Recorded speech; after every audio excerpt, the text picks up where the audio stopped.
অনেকেই আশা ভরসা করে গতকাল কোরবানি পশুর চামড়াগুলো বিভিন্ন মাদ্রাসা এবং এতিমখানায় দান করেছেন আপনাদের সোয়াবের আশায়, কিন্তু দুঃখজনক বিষয় হচ্ছে এই চামড়াগুলো তারা এনেও বিপাকে পড়েছে। এখনো পর্যন্ত কোনো চামড়া ব্যবসায়ী আসে নাই, 1 টাকাও মূল্য বলে নাই। এরপরে মসজিদ মাদ্রাসার সামনে চামড়াগুলো রাখার পরে প্রচুর পরিমাণে দুর্গন্ধ আসতেছে, মুসল্লিরা নামাজ পড়তেও কষ্ট হয়। এখন মাদ্রাসা কমিটির সঙ্গে আলোচনা করে জানা গেল যে এগুলা ফেলতে এখন অনেক টাকা খরচ হবে। এই বিষয়ে মাদ্রাসা কর্তৃপক্ষের সঙ্গে কথা হলো। এই যে সারা দেশে মাদ্রাসা এতিমখানাগুলো আর্থিক লসের মুখে পড়লো, এই দায়িত্ব কে নেবে? এই যে কোরবানির যে চামড়াগুলো দেখতেছি, এগুলোর বিষয়ে একটু বলেন, এগুলো এখানে পড়ে আছে কেন?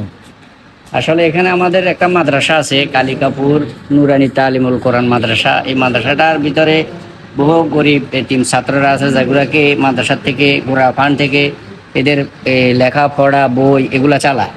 এই উদ্দেশ্যে আমরা কোরবানে চিন্তা করলাম সবার সাথে যোগাযোগ করে চামড়াগুলো মাদ্রাসাতে দেন, যেন এই মাদ্রাসায় চামড়াগুলো বিক্রি করে কিছু ইনকাম হলে গরিব ছাত্রগুলোর জন্য উপকার হয়।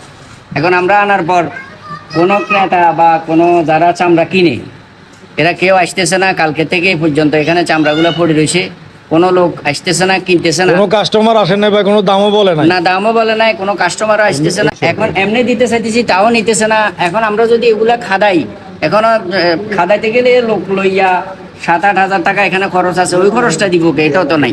কাকে দিমু দায়? আমরা তো আসলে আনছি মাদ্রাসার জন্য, গরিব ছাত্রদের জন্য এটা আনছি। আনার পর এখন তো কেউ কাস্টমার আসতেছে না, কেউ নিতেছে না।